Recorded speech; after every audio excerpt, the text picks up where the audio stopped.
السلام علیکم. د مخابراتو او نوې ټکنالوژۍ په اړه یوې بلې خپرونې ته ټول ستړي مشئ. نن به د دې پرمختیاو بهیر په افغانستان کې وڅېړو او له ولسمشر محمد اشرف غني نه به واورو.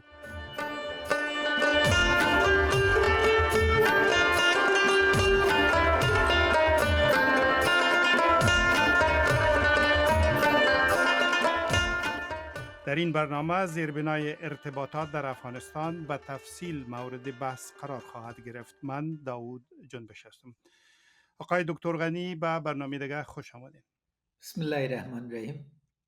تشکر از جناب شما و سلام گرم به تمام هموطنان در داخل و خارج کشور. مخکې دې نه چې د مخابرات رامنځته شي د افغانانو د ارتباط وسایل څه وو؟ پوسته خو هم په یو پړاو کې وه، خو د هغې نه مخکې کې راپیل کړو او بیا تر هغو چې تلګراف او ټلیفون ته راځو.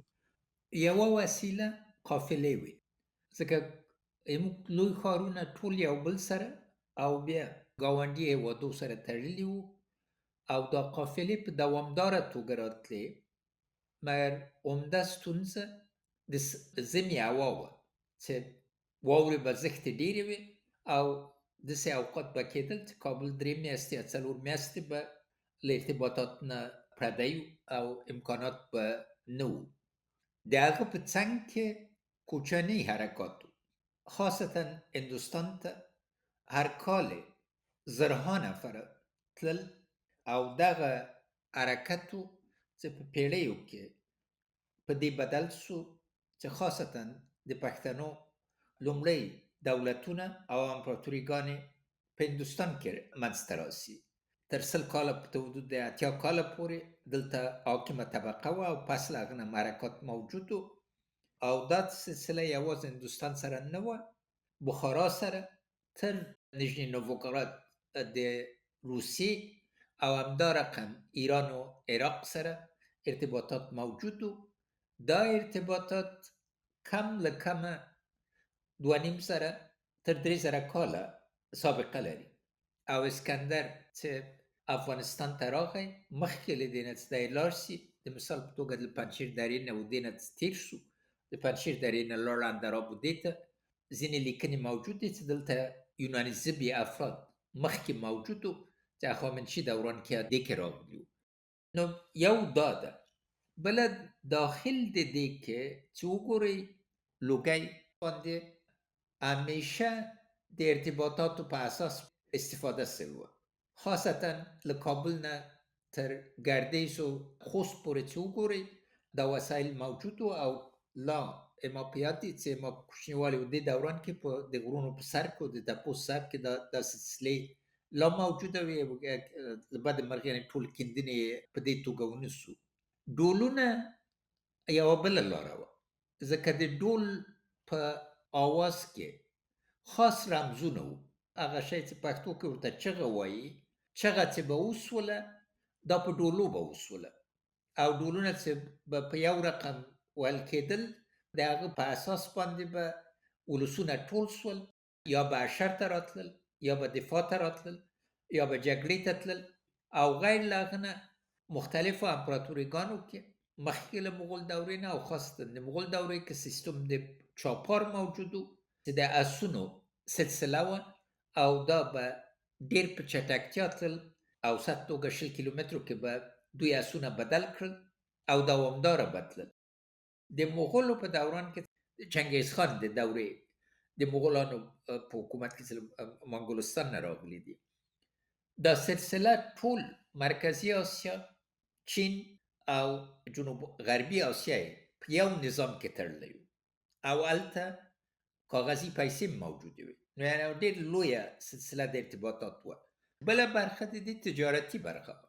د حوالې سیستم 2000 کاله سابقه لري، کم د کمه د مغولو دور د هندوستان د مغولو دوران کې بیمه موجوده وه، د ډیلی و کابل منځ کې تګ و راتګ په بیمې و دا کېدل، یعنې مختلف انواع د مناسبات ته موږ کتلی شو. مرخبره په ټولو کې دې کې دا ده چې دا بطي وه، ورو وه او ډېر وخت یې نیو، ځکه کابل نه پېښور ته چې تلئ 14 منزله و او په اوسط توګه قافلې باندې چې تلئ شل کیلومتر نه په ورځ کې ډېر نه تللی د اوښانو سره. اس سره بله خبره ده، او خاصا شمال د افغانستان کې ځینې جنګیالي وو چې تر 80 کیلومتره پورې تلل. د علمان چې ویلې د علمان دغه اصطلاح وه چې علمان راځي، دا خاص سپاره جنګیالیان وو.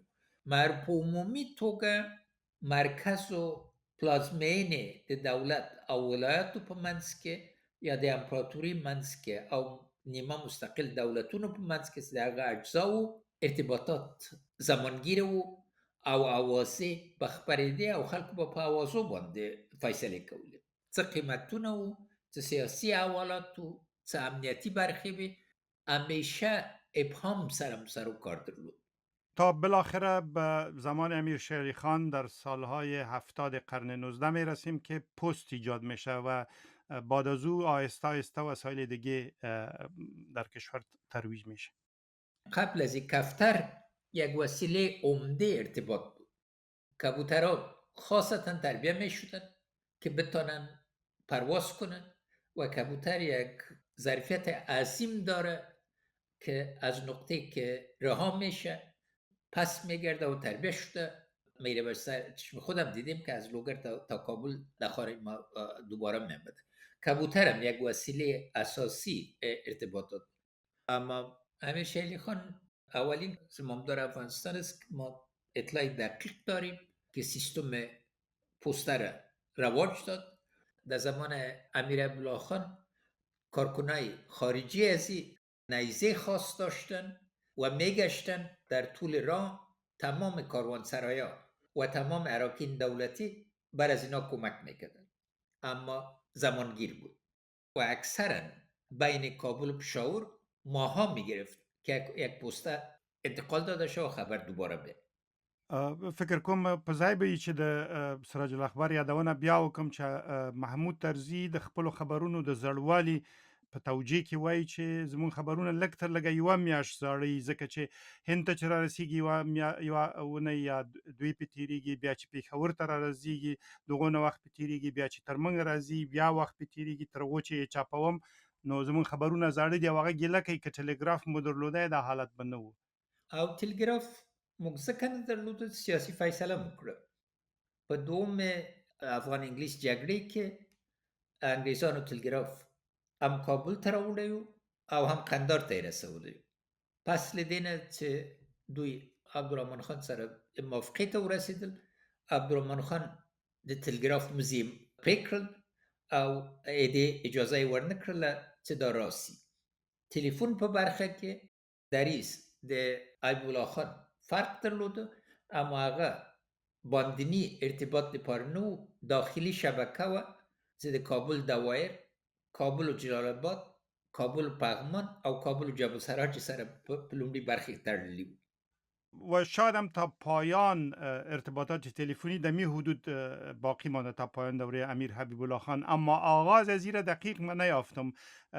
سراج الاخبار در برنامه گذشته شما زوی یادآوری کردین که در یکی از خبرهای خود نکاتی را که وصل شده با تلفن ذکر میکنه، اما یکی چه وقت دقیقاً نخستین مخابره تلفنی در افغانستان صورت گرفت ایره نمیگه. این نمیگه، اما اسناد دیگه که موجود است و تایید ثانی کار داره، تا یک تحقیق دوباره کار داره، اشاره به 1908 است که یک دستگاه تلفنی 25 لاینه در شمال ارک گذاشته شد و باز به صورت تدریجی توسعه یافت و این منطق داره. من فکر میکنم که دلیل عمده شروع توجه امیر هم به سرکسازی و هم به شبکه تلفن بعد از سفر 1906 به هندوستان و دیدن پوانتون علیگر در هندوستان بود که به اساس از او هم اساس مکتب حبیبیه را گذاشت و از هندوستان خاصتا از پنجاب امروزه استادای مسلمان برای تدریس مکتب حبیبیه که نامشم اگر هنوزم در تعمیر قبلی ببینید که تعمیر فعلی عایشه دورانی است، حبیبیه کالج نوشته شده. هر سه از این اقدام با سفر امیر به هندوستان تعلق دارد. با جا خواهد بود که یادآوری کوتاه کنم که زمانی که امیر حبیب الله خان در کلگوش که فعلا در نورستان قرار داره در سال 1919 در فبروری کشته شد. نخستین اقدامی که توسط نصرالله خان که جانشینش بود و پسر بزرگش سردار عنایت الله خان صورت گرفتی بود که تماس تلفنی بین کابل و جلال آباد قطع کرد که خبر مرگ امیر منتشر نشه. بالکل. و از همه جهت بود که هوادارای امان الله خان هم خبر به امان الله خان رساندن و دوم یکی از اساکر پیش قدم شد و هم نصرالله خان و هم تمام همکارای زیره به شمول خانواده نادر خان حبس گرفتن و پیاده اینا رو به کابل انتقال دادن، در حالی که پشت سرشان هم بوجای خاک پر کرده بودن.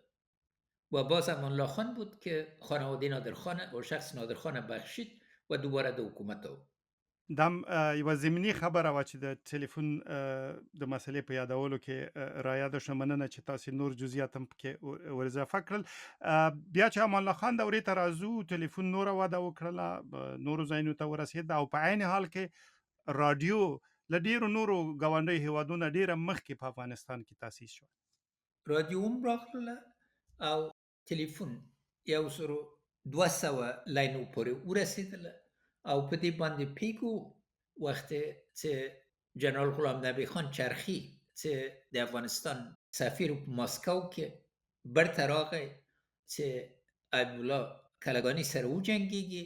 استاد خلیلی د بلخ یا د مزار شریف دغه وخت مزار شریف کې مرکز و مستوفی او د ورته تلیفون وکړ چې زه راغلی یم ځان ټینګ که. بیا استاد خلیلي وتښتېده او پس له هغه نه غلام نبي خان برته فیصله وکړه چې برته وګرځي.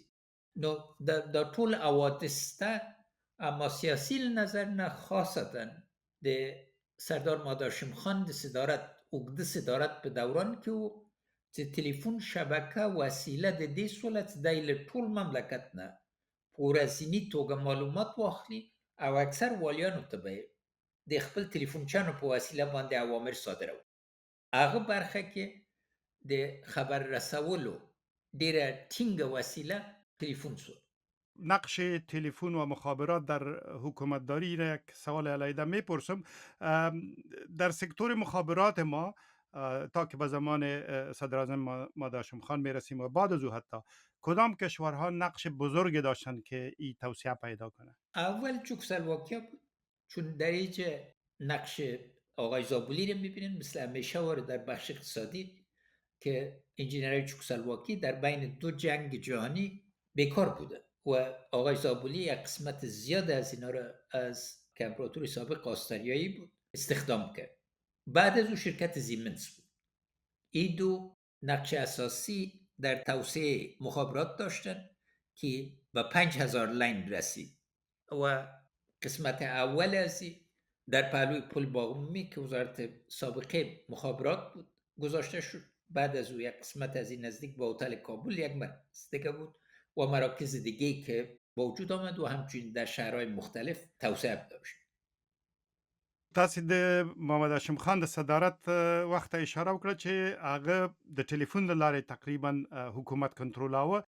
یو کتاب د نورستان په باره کې د یو برتانوي ډیپلوماټ له خولې نه چې په کابل کې وظیفه درلوده لیکل شوی دی. په موټر کې تله په پیچ دره باندې نورستان ته په هغو کلونو کې او د یو ډیر جالب شی وایي چې د پیچ ولسوال ته چې رالم په څنګ کې یو قطۍ د ټلیفون ایښې وه. فکر یې کاوه چې ټوله دنیا د ده تر پښو لاندې ده، یعنې ځان ورته ډېر مهم ایسېده. د ټلیفون راتګ رښتیا د افغانستان په حکومتولۍ باندې له پیله تر هغه وخته پورې چې نور تغییرات په ټکنالوژۍ کې راځي څومره تاثیر کړی و؟ فکر کوم چې تاثیر اساسي یوې روحي تاثیر و، په دې معنا چې ټول والیان ولسوالان په دې باندې پیدل چې صدر اعظم د دوی له اعمالو نه خبر ده. هغه فاصله چې موجوده وه چې یوه حادثه پیښیږي او بیا میاشتې نیسي چې څوک ورنه خبر سي، دا شی له منځه راړ. دوم دا یوازې د افغانستان په جغرافیه کې نه و، اخواته د ډیورند کرښې کې د سوات د آخوند کورنۍ چې مبدله سوه په والي د سوات باندې د یو خاص شخصیت و چې د سوات حکومت یې راوړ، مسی و د آخوند صاحب د سوات عبدالغفور، په ټولو برخو درو د سوات کې ټلیفون کېښود او د ټلیفون په واسطه باید ډېر ټینګ اقدامات کول. وخت چې یو پیښه راتله، د صدر اعظم حرکت او د حکومت حرکت به ډېر چټک و او له دې نظر نه خلکو کې یو باورمندي پیدا سوی چې حکومت له هر شي نه خبر ده. په کونړ کې خدای بخښلي سید شمس الدین مجروح په کور کې، ځکه چې هغه د قبایلو رئیس و او بیا د ډاکټر یوسف خان په کابینه کې د عدلیې وزیر و. زه چې کور ته راغلم شینکوړک کې کور کې اعلام ټلیفون و. د ټلیفون مزي رسېدلي وو د افغانستان ولسوالیو ته او وسیله د ارتباط. او زمونږ په ولسوالۍ کې څوکۍ کې د کونړ یو شخصیت روحاني، هغه یوازې په کور کې د ولسوال نه پرته ټلیفون درلود او خلکو ته ډیر زیات مهم برېښېده چې یعنی که دی او که نه دی، همدغه سړی دی چې هم حکومت ته نږدې دی او هم واک لري. بالکل. او کابل کې هم دا ډېر سخته وه، ځکه که تاسو په یاد یې مستقیم هم ټلیفون نسو کولی، باید مرکز ته غږېدلي وای.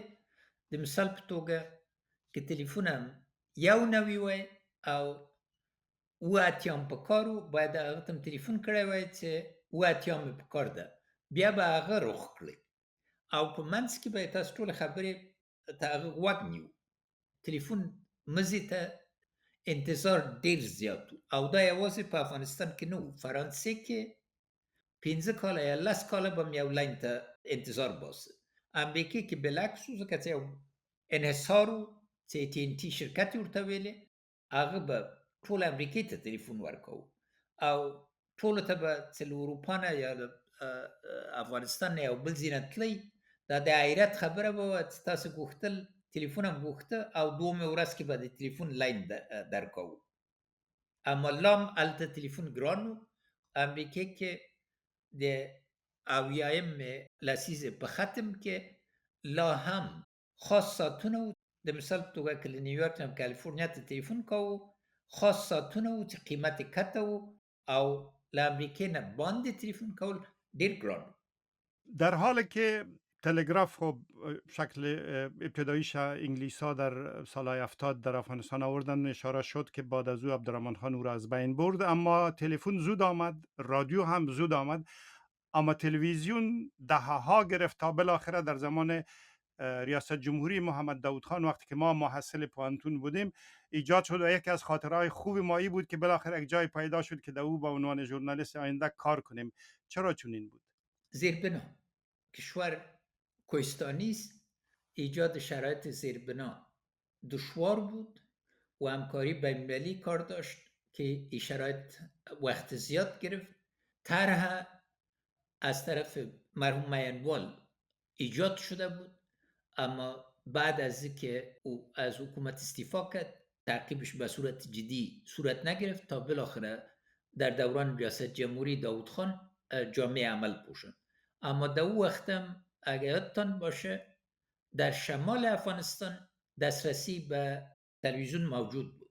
در تفاوسات ما که چند بار در ابتدای حکومت داود خان به شمال افغانستان سفر کردم، خصوصا در تفاوسات پترول اینا، در طول دریای آمو در شیرخان بندر و اینا تلویزیون موجود بود که دستگاه روسی را گرفته میتونستن، اما در کابل موجود نبود و ای که شبکه سرتاسری شدم هم وقت گرفت. بیا رسیږو 90 کلونو ته. طالبانو په خپل لومړي امارات کې زه نه پوهېږم د ځینو بهرنیو شرکتونو په کومک ښایي یا د کورنیو داسې د بي سیم یا د موبایل ټلیفون هغه لومړني لاینونه یې پیدا کړه. زما په یاد دي چې کله به موږ مرکې کولې، د دوی چارواکو به ویل چې راځئ په دغه نوي ټلیفون باندې وکړو. په داسې حال کې چې د هغې نه مخکې د پاکستان ځینې لاینونه تیر کړي وو او پرې غږېدل، لکه په شمال کې چې د روسیې ځینې لاینونه راغلي وو.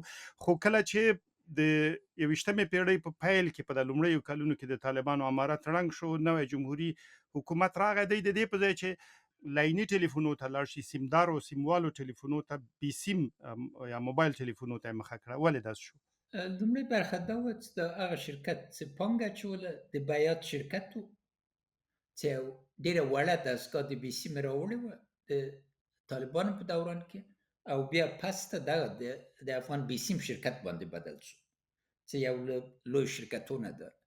دلیل ډیر ساده و جناب جنبش صاحب، دا ده چې تکنالوژي بدله سوې وه، که فکس لاین ته تلئ ټوله پانګه باید حکومت اچولې وه، او دوه شرکتونه راغلل، یوې 20 میلیونه یا 10 میلیونه ډالر غوښتل دې دپاره چې 10 زره لاینه راوړي، او بلې 50 میلیونه ډالر غوښتل دې دپاره چې 10 زره راسي. له ښې مرغې نه ما په دې برخه کې نړیوالې بانک کار کړی و. اساس څه و؟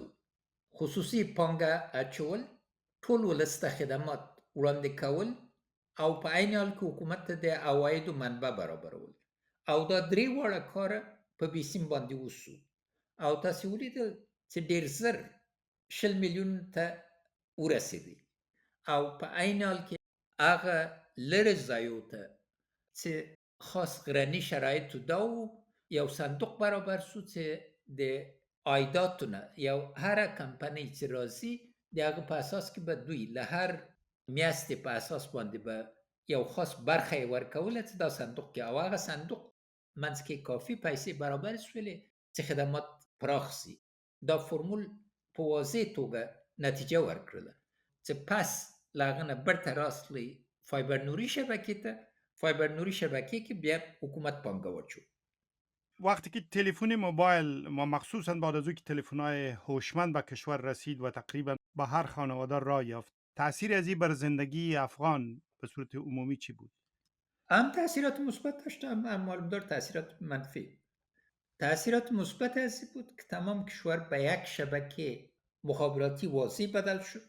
هر تلفنی که میکنین در هوا در حقیقت یک امضای الکترونیک میگذارد و این براتون نشان میداد به صورت واضح که یک نقشه از این برابر شده بود که نوع ارتباطات بین شهرها به صورت عموم بین شهر و ده و خاصتا کابل و ولایت به چه شکل است و حجم ازیر دیده میتونستید.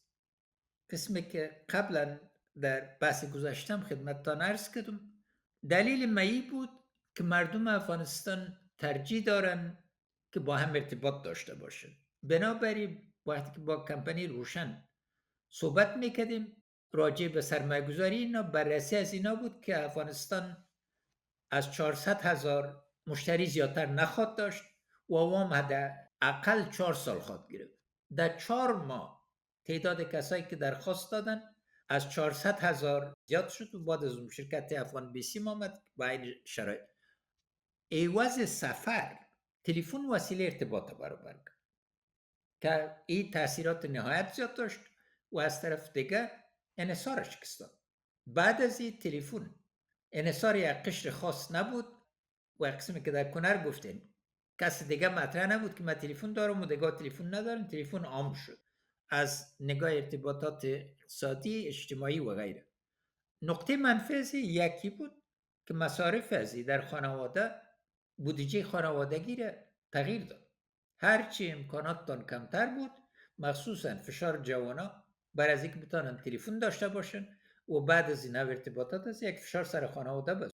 و قسمت دیگه اسی بود که آوازا و تخریبات هم که صورت می گرفت و آوازای منفی و تفرقه انداختن و اینا زیاد شد و مخصوصا تلفن وسیله انفجار شد، چون قسمت زیاد انفجارات که رخ میداد با اینایی که گذاشته میشد توسط تلفن انفجار داده میشد و یا ابعاد دوامدار است و ضرورت به تحلیل واضح و همه جانبه داره که جهات مثبت از این چطور تقویه بتین و جهات منفی از این تقلیل بتین.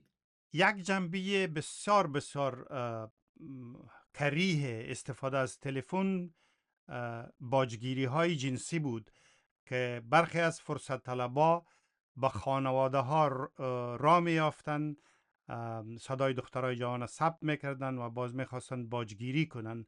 حکومت تا آخر نتانست جلو این گونه فعالیت های غیر قانونی را بگیره. البته واضح است که جامعه در حالت جنگ قرار داشت، مگر توسعه موبایل و تکنولوژی موبایل سبب شد که این بخش از نرم های اجتماعی شدیداً صدمه ببینه.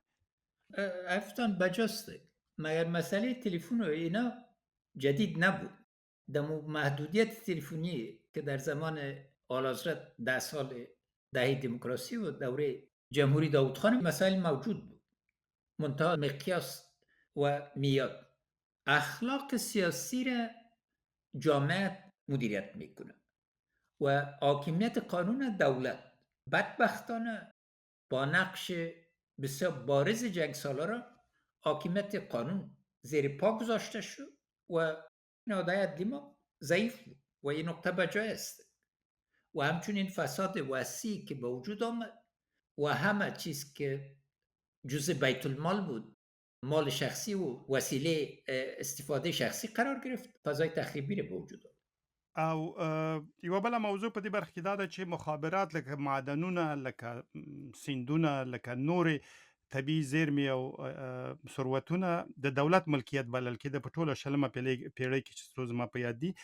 اما په 21مه پیړۍ کې چې د بدلون رااله خصوصي شرکتونه ورته رااله، مخابرات یعنی وویشل شو، د دولت له انحصار نه ووتل. دې کار له قانوني پلوه څه ستونزې رامنځته کړې؟ قانوني پلوونه دوه شی دي. یو که تاسو غوښتل چې 60 میلیون افغانانو ته د دولتي شرکت له لارې نه خدمات ورکړي، دا به بې حد ګران و. امکانات په برخه کې نه وه. لکه چې تاسو ته مې وویلې څېړنه دا وه چې 10,000 یا ډېره حتی پورې 10,000 تلیفونونه به افغانستان ته یو لسیز دپاره بس شي.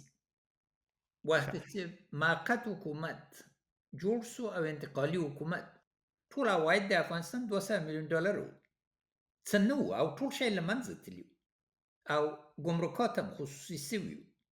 ټول عمده ګمرکات د چارواکو په لاس کې وو تر څه ما مرکزي کړل. چیرې چې د مشروع پانګه اچولې زمینه سته، په زیر بنا کې دولت باید خپل ټول زور معارف باندې، لوړو تحصیلاتو باندې، روغتیا باندې، د ولس روزنې دپاره، عدلیه و قضایي دا برخو باندې راسي چې خصوصي سکتور نه کوي. اما دومه خبره دا ده چې آیا خصوصي سکتور سته که نسته. د مخابراتو په برخه کې هم بین المللي پانګه اصوله په لومړۍ برخه کې او هم داخلي پانګه، ځکه ټول په اصولو باندې راغلو او دا 6 نفر متخصصین لخوا چې ما استخدام کړي وو او د انګلستان حکومت مفته راکړي وو.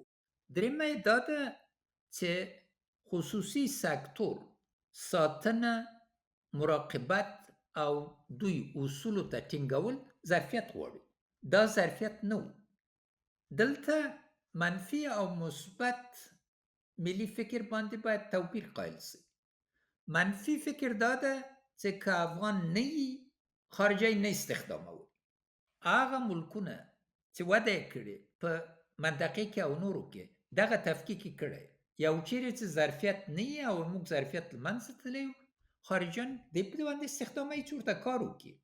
دا یې مزدوران دي، ځکه مزدوري کوي ورسره پیسې ورکوي. اما موږ داسې خلکو ټاکل چې دا پوهه پکې نه وه او د دې په چوکاټ کې کمپنۍ قوت درلوده او دوی یې ابهام ته ویول. دا چې څومره په فساد کې هم کمپنۍ او هم دا برخه شامل وو، نورې څېړنې غواړي. اما دی کې عام برداشت دا و چې د مخابراتو وزارت بې حده په دې کې ښکېل او ځکه هغه اساس چې ما ایښی چې باید په تدریج باندې، په وضاحت باندې او په ډېر دقت باندې دا سکتور کنترل سي، په هغه ترتیب باندې مخکې لاړل. و در قسمت زیرساخت‌ها وقتی که شما با دورترین قریه افغانستان می رفتین، حداقل یک آنتن یکی از شبکه‌های و شرکت‌های موبایل می دیدین که این نشان دهنده از این بود که شبکه سرتاسری شده. به صورت کل تا چه حد توسعه زیرساخت‌ها با پیشرفت این تکنولوژی در عرصه جهانی سازگاری داشت و با او صورت میتونست خود تطابق بده یا خیر؟ بله، نسل اول که سرمایه‌گذاری 2 کمپانی اولیه و بعد از 2 کمپانی دومی بود و یک شرکت یا 2 شرکت دولتی که ایجاد شده بود که توسعه زیاد بدبختانه پیدا نکردن، به سرعت انجام گرفت و با تکنولوژی معاصر بود. بعد از او که باید به نسل 4 می رفتیم کمپانی علاقمند نبود. اول شرایط از این که تا ای آماده شد تا اینا در مناقصه سهم بگیرن و شرایط مناقصه وقت گرفت از طرف دولت که مشکل دولت بود. و دوم کمپانیا به اعتبار شد، شرایط بین‌المللی را در تغییر دیدن، آماده به سرمایه‌گذاری سر نسل چهارم تلفن نبودن و از طرف دیگه نقطه بنیادی بود که بدبختانه برخلاف جهت واضح جهانی قیمت تلفن در افغانستان بعد از سالهای اول پایین نامد و این یک فاجعه بود. در امی بحث بودیم با کمپانیا تا بتانیم بدیل ایجاد کنیم و اون بدیل است که شبکه اینترنت است. ولی میبینیم که از رای چیزی که وایس اوور آی پی میگن یا شیوه ارتباطات که روی تلفن صورت میگیره و این قیمت صفر ساخته. در حقیقت در کابل دهه دوم قرن 21 تماس گرفتن با دنیا ارزانتر بود تا مکالمه تلفنی دوامدار 1 ساعته یا 2 ساعته بین کابل و قندار یا کابل و هرات یا کابل و جلال‌آباد. گفتین که قیمتا پایین نامد، دلیلش چی بود و همچنان سرعت اینترنت هم زیاد نشد؟ تا بسیار سالها 2G بود و در یک مقطع 3G شد و از او بالا نرفت. نقطه کلیدی در میسته که شرکت ها تا تحرک واضح حکومت و فشار حکومت نباشه از تکنولوژی که سرمایه‌گذاری کردن میخوان زیادترین پول کمایی کنن. این برشان پیسه احمق پولی بود، در حقیقت ضرب پیسه بود. تغییر با تکنولوژی نو سرمایه‌گذاری میخواست، رقابت ایجاد نشد و ای که تا چه اندازه این شرکت ها در داخل با هم جور می آمدن تا هم دولت حساب واضح نتن و هم بر مردم خدمات ارزانتر ارائه نکنن. این نقطه است که تحقیقات زیادتر کار داره، اما واضح است که موقف سخت گرفتن و یک قسمت از اینا قرضدار بودن و قسمت دوم است که در یکی از شرکت ها 20% از سهم دولت است که بازم باید حساب واضح برشه که این 20% دولت به کجا رسید. بله موضوع په دې برخه کې سایبري یا انټرنیټي بریدونه دي په نړۍ کې په وغږېدو مخکې چې خطر یې ډیر زیات دی. افغانستان کې دا خطر څومره ستر و او تاسو په خپل د کوم برید شاهد وئ؟ څه مو نه لیدل جنبش صاحب، اردو باندې څه وسو، پولیس باندې څه وسو، ملي امنیت باندې څه وسو، ولس باندې څه وسو، دا ټول بریدونه وو. څنګه غلط معلومات خپاره سو؟ کوم ورځ نه و چې افغانستان کې تخریب نه. یو مثال در کوم، څوک افغانستان کې شاید نه و چې ما جوماتونه جوړ کړي، اوازې خپرې نه کړې چې مار کې کلیسا جوړه کړي او کوم ځای کې ورباندې تبصرې نه کېدې. د فاسد معلومات شبکه، د غلط معلومات، تخریبی معلومات شبکه له حد نه ډیرتر و او سلها زره میلیون ها تلفونه اردو و پولیس و ملي امنیت دیتا ونسو د روحیې په خرابولو کې، په تخریب کې، لوی جرګې په دایرولو کې، انتخاباتو کې، نور آبادو کې موږ په دوامداره توګه سایبري حملې وړاندې وو. یو ریپورت مې لوسته وایي چې طالب جنګیالیو چې وسله ورسره وه هغومره زیان وانه ړاوه څومره چې په تبلیغاتي ډګر کې د طالب ویاندانو او په تیره بیا د ارشاد او دعوت په نامه کمیسیون چې ویل کېدل مشري له ملا امیر خان متقي سره و ده واړوه ځکه چې دوی دومره فعال وو چې د حکومت ټول تبلیغات یې خنثی کړي وو. خبره التنده ته یوازې جنبش صاحب طلوع ته ګورئ څه رقم دریې په افغانستان کې راوست او کوم اقدام د حکومتو چې دوی ستایلی یا د قدر په نظر کې کتلی ورته 100 نه ډیرتر تلویزیونونه وو. رادیوګانو ته ګورئ، اساسي قانون دوی ته حق د ازادي ورکړی وه، اما له بلې خانه د مثبت ازادۍ مثالونه ډیر لږ وو. منفي برخه او د تضادونو ډیرول، د ملي وحدت کمول، دا ټول اباد دي. طالب خواته یوازې مګورو د اصلاحاتو په مقابل کې نه غوښتل چې له یو قران نه تیر سي چې $1,000,000 مملکت ګټه وکړي. له بلې خوا ګاونډي هېوادونه په دې باندې وو چې هر څومره چې زر کېدای سي د امریکا حضور په افغانستان کې ختم کړي او د افغانستان بین‌المللي حیثیت ختم کړي او د دې لپاره هغوی خپل خاص شبکې درلودلې او خپل خاص شیان درلودل او هر یو د دوی خپل خاصې ګټې درلودې. بله برخه د مخدره موادو ده. دا جګړه د مخدره د موادو د اطلاعاتي جګړه وه. $100,000,000 په دې کې وو تخمیني. نو تاسو فکر کوئ چې هغوی کېناستل چې مملکت آبادۍ ته ورسیږي او ثباتو دې ته ورسیږي؟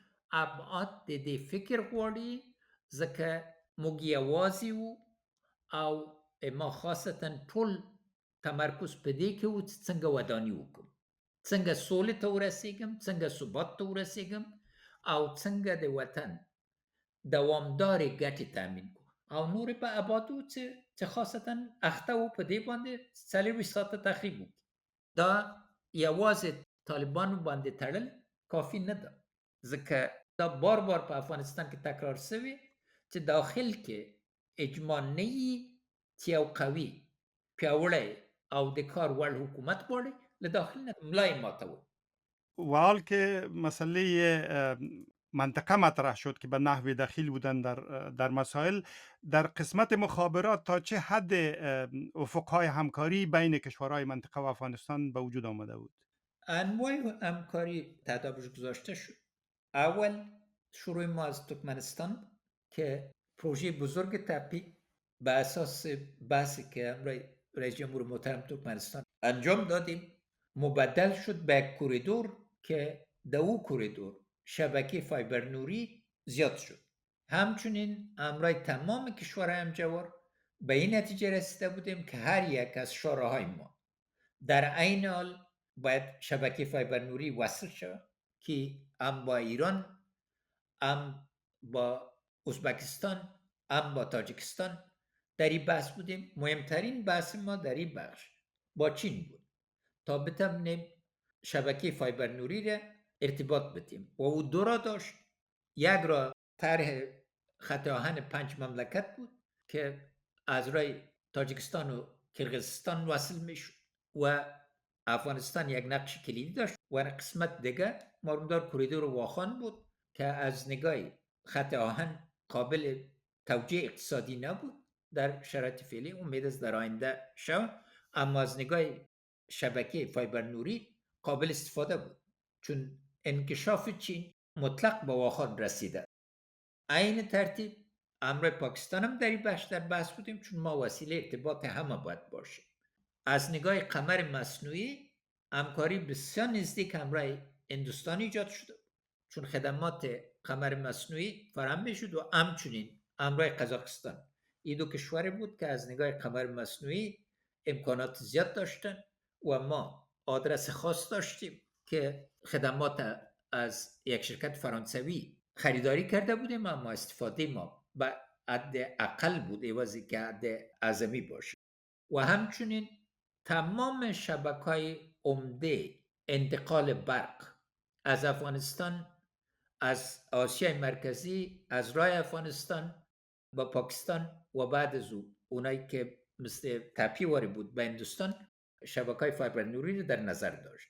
امکانات ازی، طرح‌های ازی کلش گذاشته شده بود و در این بخش نوع همکاری مثل که در قسمت خط آهن اینا بود و در قسمت ایجاد تأسیسات گمرکی و توسعه خط آهن تمام از این کشورها طرف افغانستان بود.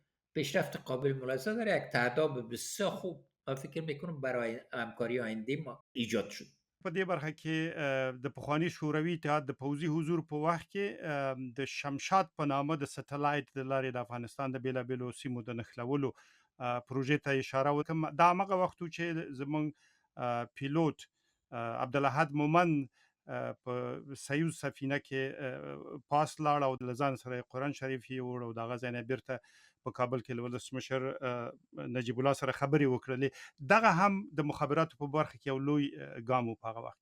او بالکل د ډاکټر نجیب الله او ګورباچوف مذاکرات خپاره سوي دي او په انګریزي باندې ژباړه یې سوې ده او عملته و چې ګورباچوف دا وړاندیز ډاکټر نجیب ته وکړ چې د افغانستان یو فضانورد د اسمان ته لاړ شي چې هغه یې ډېر سخت هرکلی وکړ.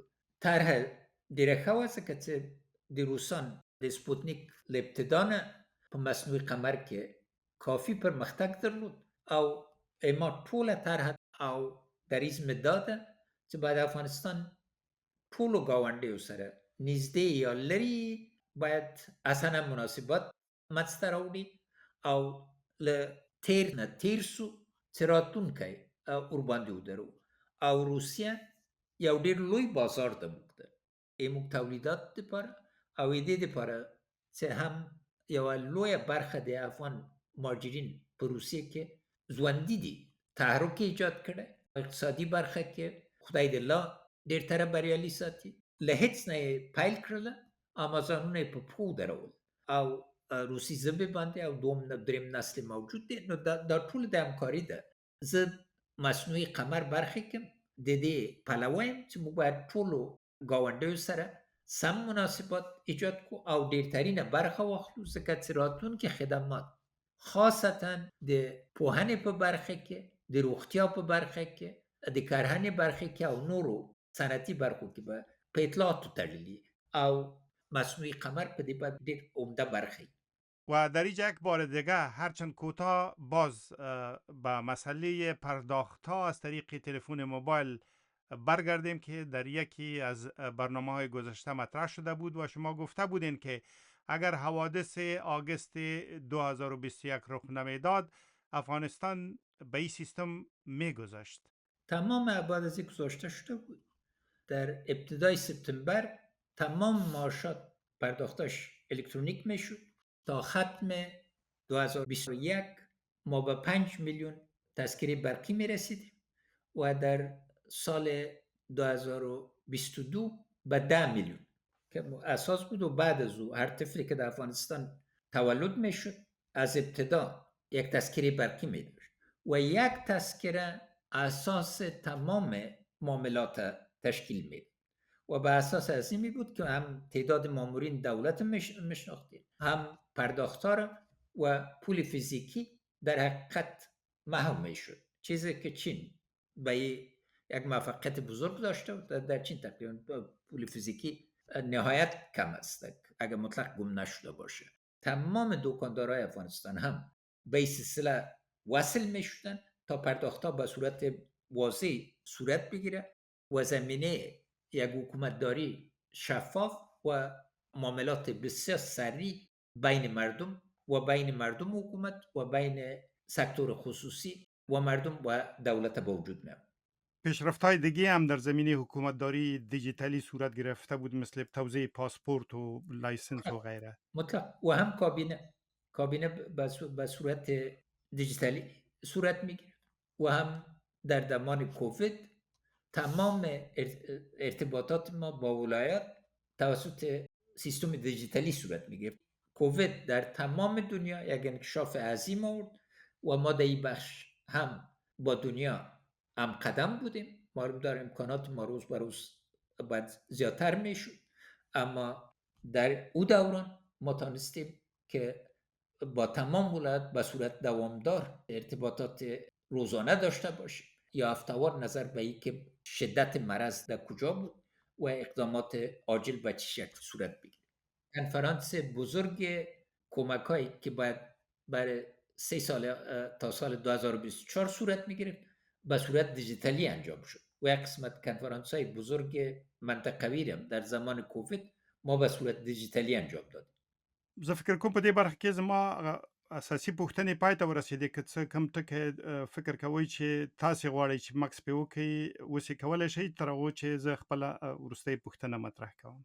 اساسي خبره په دې کې ده چې معلوماتي ټکنالوژي یوازې ټکنالوژي نه ده په دې معنا چې دا موټر غوندې نه ده یا بایسیکل غوندې معلوماتي ټکنالوژي نن په ژوند کې ننوتلې ده هره برخه موږ د ژوند دې سره اړیکې لري نو له دې نظر نه موږ په زیربنا باندې وغږېدو زیربنا یې یوازې یوه برخه ده او د دې زیربنا خوندي کول لویه پانګه غواړي که بین المللي پانګوال ملي پانګوال او منطقوي پانګوال دې کې را نه وړي دولت یوازې د پانګه په دې عظمت نشي کولی اما د هغه دپاره برته د قانون حکومت هم پکار دی واضح اصول هم پکار دي او دا ظرفیت هم پکار دی د ظرفیت دپاره برته باید بشري قوې ته وګورو او بشري قوه برته ځي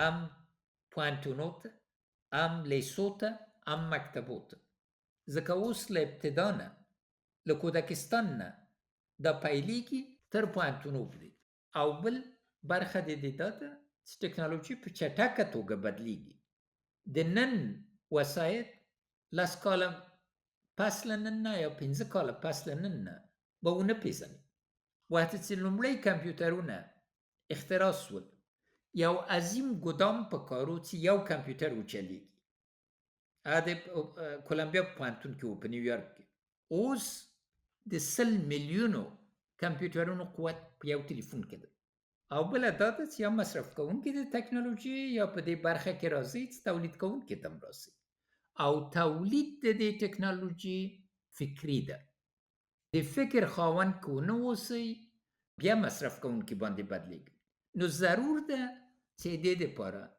2040 دپاره په واضح توګه افغانستان یوه تګلاره ولري د همدغه 2040 په حساب زما پوښتنه ده چې نوې مخابراتي ټکنالوژي تاسو ورته اشاره وکړه چې بدلیږي نو د دې لپاره چې ځان ورسره افغانستان عیار کړي 2040 کې دغسې مخابرات ولري چې ویاړ پرې وکړی شي کم لنډ مهال منځ مهال او اوږده مهال پلانونه باید ولري افغانان لنډ مهال دا ده چې منطقې سره ما تهداب هم چې ایښی په نتیجې کې ورسیږو چې د فایبر اپټیک شبکه څنګه په ټول افغانستان کې عملي کېږي او موږ څنګه د ټولو ممالکو د وصل شبکه ګرځو که دا وکړو یوه دقیقه به شاید سرعت پیدا کړي او د یوې دقیقې سرعت پیدا کول چټکتیا پیدا کول میلیاردها ډالر پکې دي په کال کې موږ له دې نه زښتې ډېرې ګټې پورته کولی شو دوم دا ده چې زیربنا چې ایجادوئ مخصوصا 5G ته یا 5م نسل د تلیفون ته دا هم پانګه غواړي هم بشري ظرفیت غواړي او بیا یې دې په څنګ کې خاصې شبکې دي زیربنا کې چې براډبند ورته وایي او بله خوا نه مصنوعي قمر نه شبکې دي او ښارو منځ کې خاص مناطق دي او لرې ځایو کې دا برق غواړي برېښنا غواړي او برېښنا دپاره مخکې په دې باندې غږېدلي یو موږ باید په دې باندې په واضح توګه پوه شو چې ظرفیتا عظیم ظرفیت لرو موږ باید د برېښنا یو صادر کوونکي باندې بدل شو او بیا دا مدیریت غواړي بنسټونه غواړي چې پانګه ځان مسئول احساس کړي ارتباطات باید او بشري پانګه باید او بشري پانګه بې له د میرمنو له برخه اخیستلو نه د ځوانانو له برخه اخیستلو نه او له یو تګلارې نه او دا ټول برته په دې باندې ځي چې ملي او منطقوي مشروعیت به څنګه پلاس کوي څنګه نورو سره په همغږۍ راځي او لومړیتوبونه به څه څه انځور غواړي په 2040 کال کې یو آباد اوسا آزاد افغانستان ده چې ټول نړۍ سره تړلی یا بالعکس د انتخاب خبره ده او د هغه چوکاټ کې بیا ملا تړل دي ملي وحدت د دې لپاره ضروري ده او د نړیوالې او د منطقې او د اسلامي نړۍ جهت پوهېدلو باندې او دا ټول آبادو باندې او خاصتا آسیا سره څه کوئ ځان آسیا سره د آسیا زړه په حیث ګورئ یا بیا یو منزوي لکه 19مې پیړۍ غوندې یعنې خبره په دې کې ده چې آیا په 21م پیړۍ کې موږ د 19مې او د 20مې پیړۍ د لومړۍ نیمایي خبره تکراروو او یا ځان ته یو تګلاره برابروو چې آسیا چې په عظیم بدلون کې ده دې سره په ګډه مخکې ځو او خپل ګټې هم تامینوو او د نورو بسیار تشکر رئیس جمهور محمد اشرف غنی که در 2 برنامه در سلسله صحبت در مورد زیرساخت‌ها و زیربنا در مورد ارتباطات و مخابرات صحبت کردین. در برنامه ها و پودکاست های بعدی بخشای دیگه از زیربنا را مورد بحث قرار خواهیم داد. تا آن زمان شما و شنونده های عزیز به خداوند بزرگ میسپارم. تشکر از جناب شما. سلامای گرم به همه. زنده باد افغانستان. yaşasın Afganistan. Tıl dibi Afganistan.